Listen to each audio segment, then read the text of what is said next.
Our thoughts on the latest shakeup in the rankings. Are the Cowboys the favorites in the NFC? And is Tech basketball poised for a big season? Find out next. MCTV Sports 101 starts now.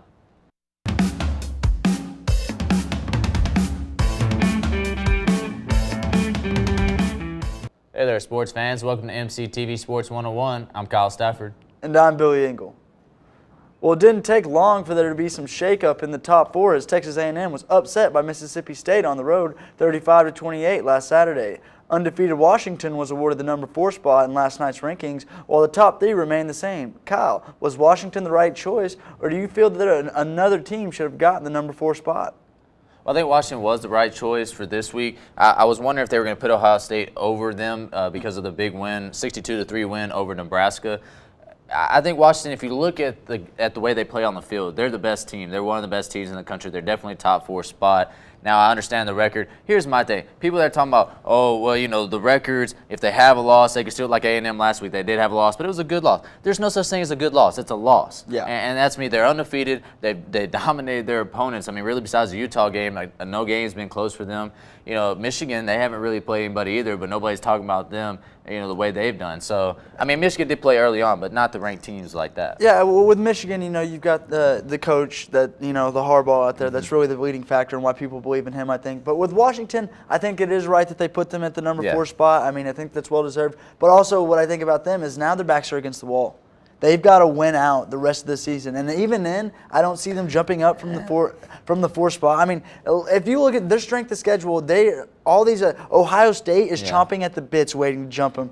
Strength of schedule to me, that doesn't really make that much of a difference. I mean, I understand you got to play good teams to get in. Now, Ohio State has beat Oklahoma. I understand that, but to me, at the end of the year, if Washington's undefeated and Ohio State has 1 loss, I'm going to go with the undefeated team because they have figured out how to win their games. And, you know, I know Ohio State's a lone loss on the road at Penn State. Yeah, I get that. But the best teams are supposed to win. So what happens if Washington loses to Washington State? And so does Ohio State jump in then? And what happens? Yeah, I would put Ohio State in then because then if they have the same loss, then that goes to strength of schedule. And then I would give the strength of schedule to Ohio State in that situation. But to me, the losses in that situation should matter. Losses should matter in football. I completely agree with you, especially because the main thing and the toughest thing to do in football is to win games, especially when you're not supposed to. Yeah. And that's what great teams do. They find a way to win whenever they're not supposed to. And so that's what you're seeing with these Washington teams, even though they are blowing everybody out. Whenever they get these tougher games, they'll see that. But what I'm really interested to see is how everything's going to shake up when Michigan and Ohio State play each other. That's coming up in a few weeks. Exactly. So we'll find out more then. So whenever that happens, that'll really shake things up in the playoff, and we'll see. You know, we'll see how they finish out after that. Is there a team that you think outside, you know, the top 7 that could jump in there late in the season? Yeah, I mean, if we're talking, you know, basically now they're all two-loss teams. So I think Auburn's a good one. Yeah. You know, they've got Alabama at the end of the year with the Iron Bowl, so I feel like they have a shot to maybe make a good jump. I think I'll go with 2 Pac-12 teams. Also, Penn State. Don't sleep on them. They are tied up there if they beat. If they keep winning out and Michigan were to lose to Ohio State, that could cause some problems. But I will say two teams to keep an eye on, Colorado and Washington State, both with 2 losses. Colorado's only losses were to Michigan, and at USC. Now, Washington State, they did have those 2 early ugly season losses. Now, at Boise State was not that bad. But they both will have a chance to probably play Washington. Washington State will definitely play them because that's the last game of the year. If Washington's undefeated and Washington State will pull that out, watch out for that. But Colorado, if they run the table, will get to the Pac-12 championship and beat an undefeated Washington team then, Colorado could sneak in there if other teams lose. Other teams will have to lose. A lot has to happen. Yeah. Well, the Dallas Cowboys are tied with the New England Patriots for the best record in the NFL at 7-1. With inconsistent play from the rest of the NFC throughout the season, Billy, is this the year for the Cowboys to win the NFC? I mean, it's shaping up to be that way. It looks like it. I mean, clearly we're the strongest in the NFC, the Dallas Cowboys are. And, I mean, there's not really a close second, in my opinion. You know, you got the Falcons. That's really the Seahawks. I mean, the Seahawks are still they're always there, tough, but their offense is just not there yet this year. I mean, now what the emergence of Jimmy Graham, that's something to keep an eye on. It is. They are playing a little bit better, but their defense isn't what it used to be. Right. Just the way that Dallas is just pounding the ball, they're dominating on the offensive line, and even the defense. I want to touch on the defense later because they're not getting a lot of love, so I want to give it to them right now. Yeah, they're one of the top defenses. They're one of the top defenses. They're only allowing 17.5 per points a game. They're +4 in the turnover category. They've been playing phenomenal all year, and they're just finding ways to win.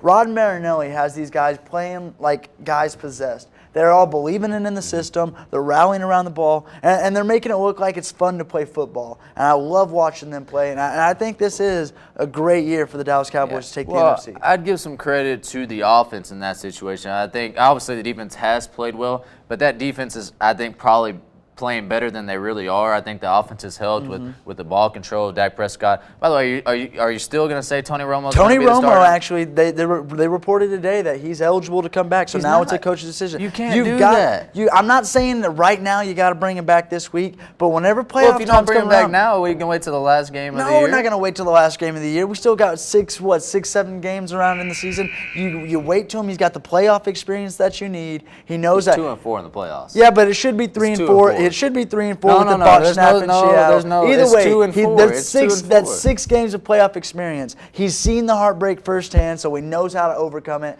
And he's so close. Dak was first place with was number 1 in the country, Mississippi State, and lost. So he's experienced heartbreak. I understand that's different, but you can't say that he has because he has more playoff experience. I mean, Dak hasn't had the opportunity to have playoff experience. And I see what you're saying, but also Romo's never had a running game like Ezekiel Elliott. DeMarco Murray is close. Okay, I was about to say DeMarco Murray. He was had close, one of but the even best then, years. Murray wasn't doing what Ezekiel Elliott is doing.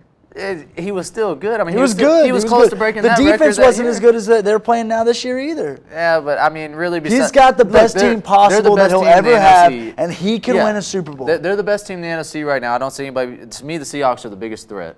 Atlanta is good. Now, Atlanta should have a few more wins. They had a couple close games. The Vikings, we thought, were really good at the beginning of the year. They have scuffled. I think right now it is Dallas, but they will have, and they're going to get probably home field advantage, so that's going to help them throughout the playoffs. But Which really doesn't, though, does it? At Jerry World, it doesn't really give you home field. But we'll see. We'll see.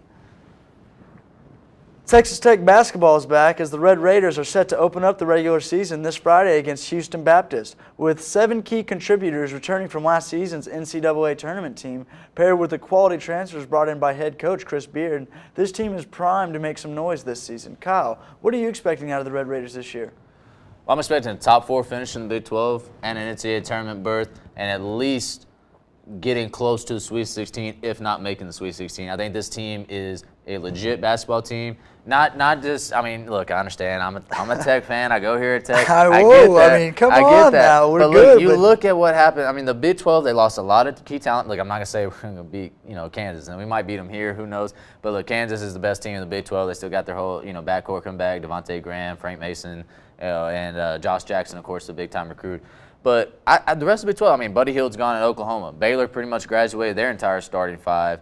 Same thing with pretty much every other. Iowa State. I mean, Georges Niang finally retired from basketball. I mean, after playing for how many years there at Iowa State. But look, Texas Tech, they got a good squad. You're talking about Justin Gray, Zach Smith, Aaron Ross, Lawrence Odiase, Matthew Timble, Devon Thomas. All those guys are back from the team that made the NCAA tournament last year. They really, I know Todrick Gocher and Devontae Williams had the second leading top 2 scores, but they have. They can improve, and the transfers are good. They are. I mean, I agree with basically everything you're saying there. I'm expecting big things. I don't know about Sweet 16. I think Sweet 16. I think top 4 in the Big 12. I'm not going to say anything. I like the top 4 pick. You're right. A lot of people graduated. Just one thing I wanted to point out: Devin Thomas this year, senior point guard, replacing Todrick Gocher. I think it's got to be a huge year for him. Yeah. He's going to be running this offense. He's going to be. Well, Keenan Evans is going to be the starter still before that, but he does do a good job off the bench of more motion. He's a little better passing wise guard. I feel like he's more true point guard than Keenan Evans is, and that's why I say that. Just because Keenan Evans is a better scorer, I believe, but Devin Thomas I think can actually run the offense. It just he plays his role well. And one player real quick I want to say is keep an eye on Anthony Livingston, the transfer from Arkansas State. He had 17 points in their scrimmage the other day against Missouri Western State. So he was extremely efficient. He's a little bit like Aaron Ross. I feel like he can shoot threes, he can shoot jumpers. So I say keep an eye on him. I think he's going to have a really good season for Tech, and Chris Beard has his team playing well. I think they're going to be pretty good. I'm excited. Well, now it's time for a weekly segment called Who You Got. I caught up in a game last week, Billy, but you're still leading right there. I'm trying to create some distance here. I'm not trying to go with all these same picks, so I'm going out on a limb. But sometimes it works, sometimes it doesn't. Yeah, well, we'll see how it does this week. Well, let's get started. Washington hosts USC. Billy, who you got? Like I said earlier, Washington's backs are against the wall, and I think they fold to the pressure. I got USC. Wow. I think they're going to make a big win this week. They got back on the right track since they got derailed by Alabama. I don't think USC. I understand they have played better. They played well. They did beat Colorado, But Washington at home, I think Washington is going to make a massive statement after getting the number 4 spot. I think they're going to win big at home. I feel like Washington is a team that they're just hungry, and no matter the type of press that they get, they're ready just to still prove themselves. You know, I'm not saying it can't happen, but you know what? I think this is more about Washington than it is about USC, and So you think it's kind of like a trap game? I think that's exactly what we're I don't know. I think Washington will roll. I think it's going to be big. All right. In the NFL, the San Diego Chargers take on Miami. Kyle, who you got? Well, I thought about it. I was going to go San Diego, but I'm going to go with Miami. They've won 3 straight over Pittsburgh, Buffalo, and New York. Or the Jets, excuse me. I don't want to get it confused with the Giants there. But Miami's playing well. Ajayi has played extremely well for them running the ball. And I think that they got a good squad up there in Miami. Now, you know, Ryan Tannehill is probably not the best, but they do have some good players and not a terrible defense either. You know, I think they've been playing well. I think those are 3 good wins that they got. But I'm going to go with the better quarterback, and that's Phillip Rivers. Yeah. I think Phillip Rivers is actually starting to get that offense moving. They're starting to find some rhythm. And, you know, I think what happened in Miami with Ajayi at running back with his 200-yard games, I think he got a real hot streak, and he's about to cool off. So I think just for that reason, I'm going to go with Phillip Rivers and San Diego Chargers. Well, one thing I think whoever wins this game has an inside track to try to make a run at the wild card. You know, I understand the AFC West is pretty much controlling the wild card as well with Kansas City, Oakland, Denver. You know, but I think that whoever wins this game will really help them jump forward in that. Yeah.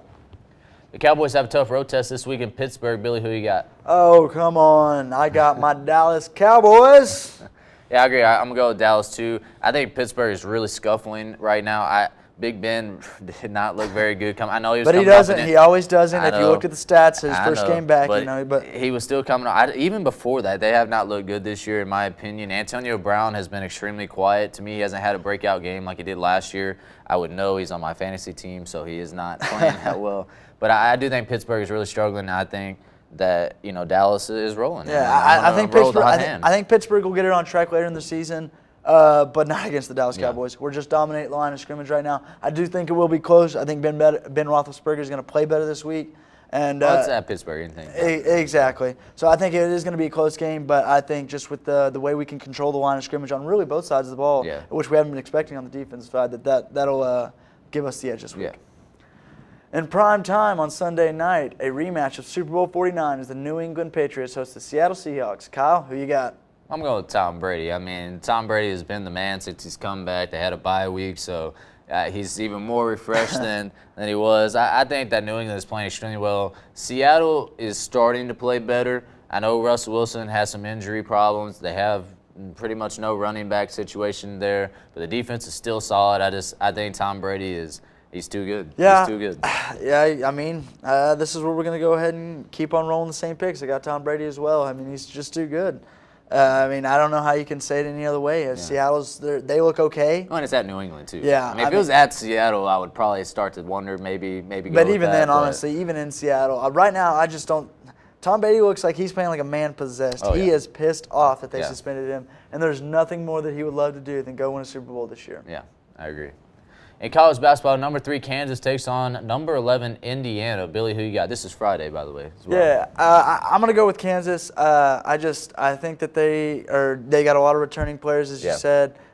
Big 12, it's just a big statement game for us. I think they're fired. They got national championship hopes again this year, so I think they're coming in and they're gonna win this one. Yeah, the solid backcourt I think will help them with Devontae Graham and Frank Mason. I'm gonna go with Kansas as well.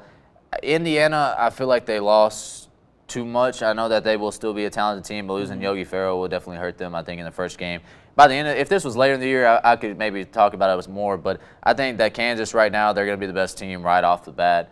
And, Kansas has a tough schedule. They got to play Duke in another week or two. I believe next week they got to play Duke, so it'll be tough for them. So we'll find out what Kansas is made of pretty quickly. Yeah.